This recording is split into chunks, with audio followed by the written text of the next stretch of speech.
Be me, Anne. I guess I should start by saying I'm not proud of how I acted. But to understand the story, you have to understand who I was a few months ago. I was in my third year of college, studying social sciences. My whole world was about theory, about social structures, power dynamics, and a lot of feminist literature. I saw the world through a very specific lens.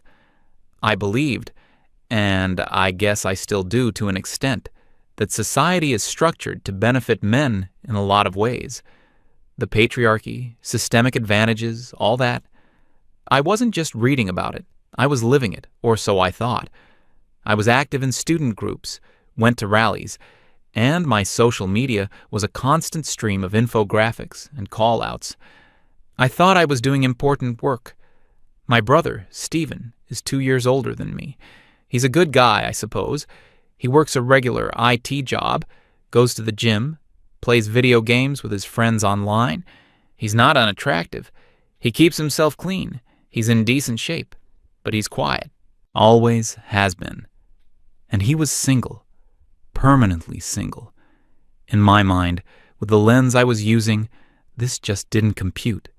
I'd see all these articles and posts about the struggles women face in the dating world, the harassment, the unsolicited pictures, the emotional labor. And I saw men who seemed to put in zero effort and still had girlfriends. So, when I looked at my brother, I saw a problem that needed fixing. I decided his issue was internal. He had to be one of those guys, the ones who secretly resent women for not paying attention to them. An incel in the making. I told him this, by the way. Not in a gentle way either. I was convinced it was a form of tough love. I'd say things like he needed to unpack his privilege, that his passivity was a form of toxicity, that he was waiting for a woman to just fall into his lap without doing any of the work. He never really argued. He'd just get this tired look on his face, shrug, and say he was fine with how things were. That, to me, was the biggest red flag of all. He was checking out, giving up. This all came to a head one evening, probably back in the spring. We were having dinner. My parents were out for their anniversary, so it was just me, Stephen, and one of my friends from college who was just as passionate about these topics as I was. My friend was talking about some guy from one of her classes who was, in her words, aggressively mediocre, but had a new girlfriend every other month. And that set me off. I looked right at Stephen, who was just quietly eating his pasta. I told him that was proof, that the bar for men was on the floor and he couldn't even be bothered to trip over it. My friend nodded eagerly, adding that it was a known fact that dating apps were overwhelmingly populated by men, giving women the ultimate choice. She said it was simple supply and demand. Stephen didn't even look up. He just said he wasn't interested in that stuff. I asked him why not. I demanded an actual reason. He said it looked like a waste of time. He told me he'd rather spend his evening at the gym or playing a game with his buddies than swiping on faces and sending messages into the void. The void. That word really got to me. I accused him of being defeatist. I told him it was only a void because he wasn't trying hard enough. I said his attitude was the problem. He finally looked at me and said that I had no idea what I was talking about. For him, that was the equivalent of a massive outburst. He's not a confrontational person. That's when I had the idea. An experiment. A way to prove, once and for all, that I was right and he was just making excuses. I proposed a bet. I told him he would create a Tinder profile, right then and there. And I would manage it. I would pick his pictures. I would write his bio. I would even advise him on who to swipe on. He had 2 weeks. If, in those 2 weeks, he got a date, just one single date, he had to admit I was right and take me and my friend out to a really nice steakhouse we'd been wanting to try. If he failed, if he got 0 dates in 2 weeks, I would drop the subject completely. For 6 months. No more incel talk, no more lectures, no more advice. He looked at me for a long moment. I could see the appeal of 6 months of silence in his eyes. It was a powerful motivator. He sighed, a deep, long-suffering sigh, and said, "Fine." My friend cheered. I felt this surge of righteous victory. I was going to fix my brother and get a free steak dinner out of it. It was a win-win. We started immediately after dinner. I grabbed his phone and made him sit next to me on the couch. First, the pictures. I went through his camera roll. It was a disaster. A few awkward selfies with bad lighting. Group photos where he was in the background. A picture of him holding a ridiculously large fish he caught with our dad 2 years ago. I physically cringed. I told him this was Exhibit A for why he was single. I explained that his photos needed to show his personality, but in an accessible, non-threatening way. They needed to be high quality. They needed to show him smiling. He said he hated smiling for photos. I told him to get over it. We spent the next hour conducting a full-blown photo shoot. I made him change his shirt twice. We went into the backyard for the golden hour lighting. I had him pose with our dog. I told him that was a classic move, shows you're nurturing. I made him stand against a brick wall trying to get an urban, casual shot. He was so stiff and uncomfortable through the whole thing. He kept saying he felt ridiculous. I told him this was the work. This was the effort he'd been avoiding. In the end, we had 5 usable photos. A clear, smiling headshot. Him with the dog, looking happy. A full-body shot of him in a nice shirt, not looking directly at the camera. A picture of him on a hike we took last summer. I told him it shows he's active. One of the casual brick wall photos. I was pretty proud of them. He looked like a normal, approachable guy. Next was the bio. This was my masterpiece. I deleted his initial attempt, which was something like IT guy. I like hiking and video games. Not sure what I'm looking for. I told him that was the most boring bio in human history. It had 0 personality. I spent 20 minutes crafting the perfect text. It was a work of art from my perspective. It was witty, but not arrogant. It mentioned his job, but in a self-deprecating way. It listed his hobbies, but framed them as passions. I included a line about being a proud feminist ally. I thought that was a brilliant touch. It would signal to all the smart, progressive women that he was a safe, good guy. I also added a question at the end to encourage messages. Something like, tell me the most controversial opinion you have that's not about politics. I read it aloud to him. He just stared at me blankly and said, I would never say any of that. I told him that was the point. He was being sold as a product, and this was good marketing copy. The real him could come out later, on the date that he was definitely going to get. He didn't argue. He just let me post it. The profile was live. Phase 1 of the experiment was complete. Now came the swiping. I sat with him for a while, instructing him. My rules were simple. No swiping right on profiles that were just a blurry group photo or a sunset. No swiping on bios that were just an Instagram handle. He had to look for women who seemed to have a personality, who had written something thoughtful. I was trying to rig the game in his favor, to aim for quality over quantity. He did it for about half an hour, then said he was bored and went to play his computer game. I checked his phone a couple of times over the next few days. He was swiping, maybe a little bit each evening. He wasn't putting in the hours I would have, but he was participating, and nothing happened. By day 4, he had 0 matches, not 1. I was starting to get nervous. I told him he needed to be less picky. I said maybe he should use a super like. He just shrugged and said he was swiping on people he found interesting. On day 5, he got his first match. I was ecstatic. I ran into his room to tell him the news. He opened the app. The girl was pretty, had a normal-looking profile. I began coaching him on the perfect opening message. I told him "hey" was forbidden. He had to comment on something in her profile. Her bio mentioned she liked travel.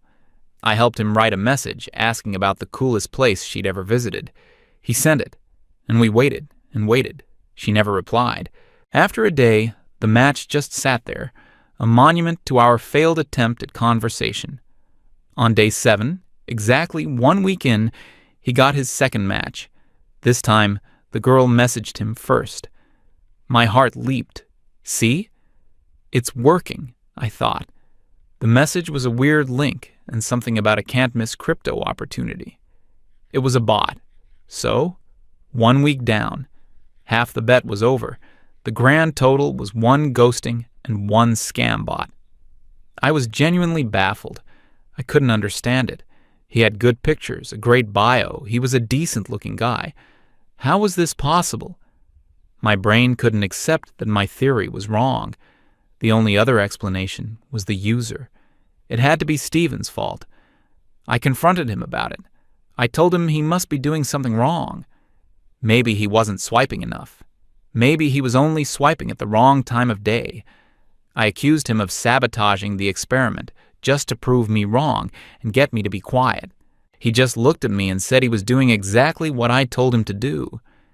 He told me this was why he didn't want to do it in the first place. He said it was soul-crushing. I told him he was being dramatic.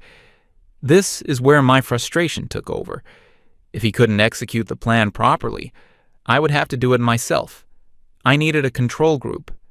I needed to prove that the strategy was sound. I announced my new plan to him that evening. I was going to create a second profile, a fake one.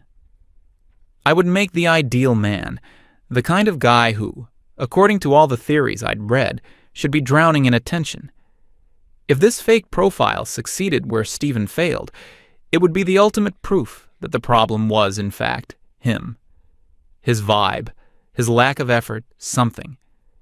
He just looked at me, shook his head, and said, "Do whatever you want, Anne. I don't care anymore." That was all the encouragement I needed. I spent the next hour on a deep dive online. I needed photos. I couldn't just use a famous actor. I needed someone who was handsome, but believable. I found a fitness instructor from a small European country on Instagram. He had a few thousand followers, not enough to be recognizable. He was tall, incredibly fit, with a great smile and perfect hair. He was objectively a 9 out of 10, maybe even a 10 out of 10. I saved 6 of his best photos, pictures of him on a mountain, one laughing with friends with their faces strategically cropped. A picture of him working out, one in a nice suit. It was the perfect portfolio. I created a new profile. I named him Alex. I made him 25, a couple of years older than me. For the bio, I pulled out all the stops. I made him a graphic designer, creative but stable. I wrote that he had just moved to the city and was looking to explore with a fun partner in crime. I gave him a list of cool, attractive hobbies: rock climbing, learning to play the guitar, trying to perfect a sourdough recipe. I made him sound adventurous, funny, sensitive, and confident all at once. It was a masterpiece of bait. The profile was ready. Alex was born. I set the radius to the max and the age range to 20 to 30. I took a deep breath and started swiping. I didn't even have to be picky. I just swiped right on every profile that looked like a real person. I wanted to see the raw numbers. The effect was instantaneous. It was like opening a fire hydrant. Match, match, match. My phone started buzzing and didn't stop. In the first 10 minutes, Alex had more than 20 matches. After an hour, he had over 99 likes. The little gold number just stopped counting. I felt a dizzying sense of vindication. I was euphoric. I stormed into Steven's room, holding my phone up like a trophy. I showed him the screen, the endless cascade of new matches appearing every few seconds. I told him, "See? See? This is what happens when you have a good profile and a positive attitude. This is what it's supposed to look like." He glanced at the screen, then back at his computer monitor. He didn't seem surprised. He didn't seem angry or defensive. He just seemed nothing. He just said, "Okay, cool." I couldn't believe his non-reaction. I asked him if he understood what this meant. It meant I was right. It meant the problem wasn't the apps or the women on them. The problem was him. He turned to me and said something that, at the time, I thought was just a sour grapes excuse. He said, "You haven't done the hard part yet, Anne." I laughed. The hard part? I had gotten more matches in 1 hour than he had in a week. What could possibly be harder than that? I told him to just wait. I was going to turn these hundreds of matches into a dozen dates. It would be easy. It was just a numbers game, and my numbers were fantastic. I went back to my room, feeling completely triumphant. My experiment was a success. My worldview was validated. My brother was the problem, and I had the data to prove it. I sat on my bed, opened the app, and looked at the wall of new faces. It was time to start a conversation. So there I was, sitting on my bed, phone in hand. Alex had over 100 matches in a single hour. It was a digital flood. I felt like a genius. My theory was proven. All you needed was a good presentation. Now, for the final step, turning this mountain of interest into actual dates. I scrolled through the matches. So many faces. I decided to start with the ones who looked the most promising, the ones with actual bios. The first girl I picked seemed cool. Her profile said she was into indie films and art galleries, a perfect target for the sensitive, creative Alex. I didn't want to just say hey. That was the kind of low-effort stuff I'd been lecturing my brother about. I took my time. I crafted a thoughtful opener. I mentioned a specific director I thought she might like based on her profile and asked for her opinion. It was engaging, it showed I'd paid attention, and it opened the door for a real conversation. I hit send and felt a smug sense of satisfaction. Then I moved on to the next one, a girl whose bio said she loved hiking. I sent her a message asking about a popular local trail, mentioning that Alex was new to the area and looking for recommendations. Again, a perfect, friendly, engaging opener. I did this for about 10 different women. Each message was personalized, referencing something specific from their profile. It took me the better part of an hour. I put my phone down, confident that I'd soon have a flurry of interesting replies. A few hours passed. I checked my phone. Nothing. Not a single reply. Okay, I thought. That's weird. But it's a weekday evening. People are busy. They'll reply later. The next morning, I checked again. One reply. It was from a girl whose bio just said, "Don't be boring." I had sent her a message with a lighthearted joke. Her reply, in its entirety, was, "Haha." That was it. No question back, no follow-up, just haha. What was I supposed to do with that? I tried to keep the conversation going. I asked her what she was up to that day. She replied about 4 hours later, "Work." This was confusing. I was presenting her with a handsome, interesting guy, and this was all the effort she was willing to put in? Meanwhile, none of the other 9 women I'd messaged had replied at all. I decided I just needed a bigger sample size. I spent my lunch break that day messaging another 20 matches. Again, I personalized everything. I complimented a travel photo. I asked about a pet. I commented on a book I saw on a shelf in one of their pictures. I was a master conversationalist. The results were staggering, but not in the way I expected. Of those 20 new messages, I got 3 replies. One was "TheFX." One was "LOL nice." The third asked Alex how tall he was. I paused. I hadn't thought about that. The guy in the photos was obviously tall. I just wrote back 6 feet 3 inches. She replied almost instantly, "Cool. What do you do for work?" I told her he was a graphic designer. She never replied again. By the end of the second day, I had messaged close to 50 women. I had hundreds of matches waiting, and my conversations were all completely dead on arrival. I started to notice patterns that I, as a woman on these apps, had never really paid attention to. So many bios were just lists of demands. Be funny. Be interesting. Be over 6 feet. Have your life together. Must be able to host. And the most common one, be able to hold a conversation. The irony was burning a hole in my screen. These women were demanding a skill that they themselves demonstrated zero capacity for. I was getting frustrated. I showed Stephen that evening. I complained that no one was talking back to Alex. He just gave me this knowing little smile, not a mean one, a tired one, and he said, "I know." That just made me more determined. I thought maybe my approach is wrong. Maybe being thoughtful and engaging isn't what they want. So I changed tactics. I tried being more direct, more flirty. I sent a girl a message saying her smile was amazing. She replied, "I know." I tried being funnier. I sent clever puns related to their names or bios. Most didn't reply. The ones who did usually sent back the crying, laughing emoji, and that was it. My entire evenings were now consumed by this experiment. I would sit on the couch after my classes, swiping and messaging as Alex for hours. It felt like a job, a really, really bad job where you're a telemarketer trying to sell a product that no one wants, even though the product is objectively great. The product, in this case, being a conversation with a handsome, successful, and interesting man. I was doing all the work.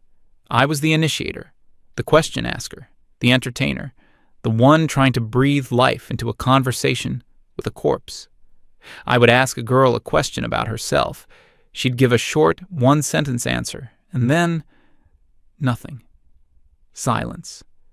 Waiting for me to ask the next question, like I was a journalist interviewing a reluctant celebrity. I never got asked questions back. No one seemed curious about Alex at all. They seemed to view him as a potential source of validation or entertainment, and if he didn't provide it in the first few messages, he was discarded. The sheer volume of matches meant nothing. They were just a collection of faces that represented a black hole for my time and effort. One time, I actually got a conversation going. A girl actually asked Alex a question back. We exchanged maybe 10 messages. I was thrilled. I thought, this is it. I'm breaking through. Then, in the middle of the conversation, she just stopped replying, for no reason. I looked back at our messages. I hadn't said anything weird. It was just over. She had gotten bored and moved on. I was feeling things I did not expect to feel. I was feeling dejected. I was feeling insecure. I was feeling angry. And it wasn't even me. It was a fake person. But the constant rejection, the constant feeling of being ignored and dismissed, it was getting to me. I finally understood what Stephen meant when he called it soul-crushing.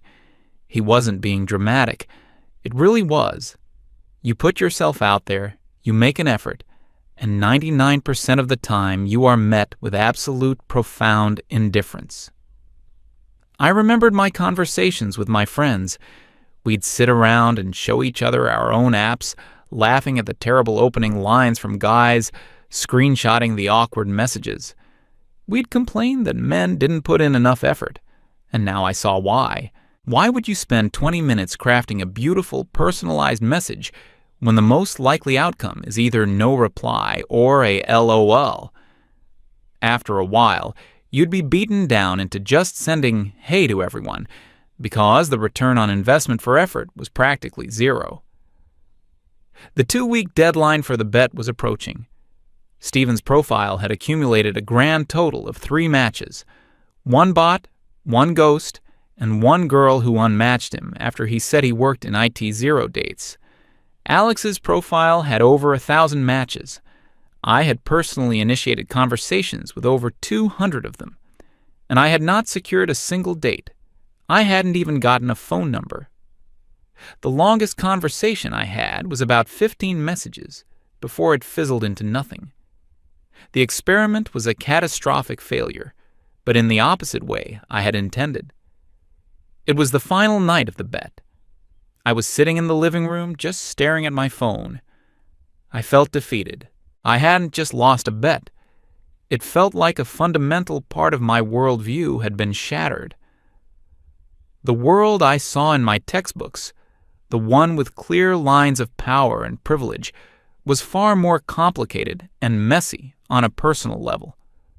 Stephen came in and sat down in the armchair across from me. He wasn't holding his phone or a game controller. He just sat there. He asked very gently, "So, steakhouse tomorrow?" I didn't even have the energy to be annoyed. I just shook my head and looked at him. I think it was the first time I'd looked at him without judgment in months. I told him I didn't get it. I told him I had this profile of a perfect guy, and I couldn't get anyone to have a normal conversation. I said, "It's like they don't want to talk. They just want to be admired or entertained. It's exhausting. I spent hours and hours on this." He listened patiently until I was done ranting. He didn't interrupt. When I finished, he just nodded slowly. He didn't say, "I told you so." He didn't gloat. He didn't even smile. He just said, "Yeah, that's what it's like. It's a second job, and you don't get paid. The interview process is brutal, and your coworkers treat you like you're invisible." He continued, "That's why I don't do it. It's not that I hate women. It's not that I don't want a girlfriend. It's that I don't have the energy for that, for the void. I'd rather be happy alone than miserable, trying to get someone's attention." The void? That word again? But now I understood it. I had stared into it for a week. I had gotten a tiny glimpse into the sheer, crushing demoralization of modern dating for an average man, and that was with a top-tier fake profile. I couldn't even imagine what it was like for a normal guy like my brother. I didn't say anything else. I just nodded. I opened my phone, went to the settings on Alex's profile, and deleted it permanently. The bet was never mentioned again. The steakhouse was forgotten. More importantly, I stopped lecturing him. I stopped calling him an incel. I stopped trying to fix him. Our relationship got better, almost overnight. It was like a wall of my own making had come down. We started talking more, like we used to when we were kids. A few weeks later, something happened that sealed it for me. I was on my own Tinder account, the one I barely used. I got a notification, a new message. I opened it. It was from a perfectly normal-looking guy. The message said, "Hey." My first instinctual reaction was to roll my eyes, the lack of effort. But then I stopped. I thought about the hundreds of messages I had sent as Alex, the effort, the personalization, the wit, and the crushing silence I got in return. I understood that hey wasn't necessarily laziness.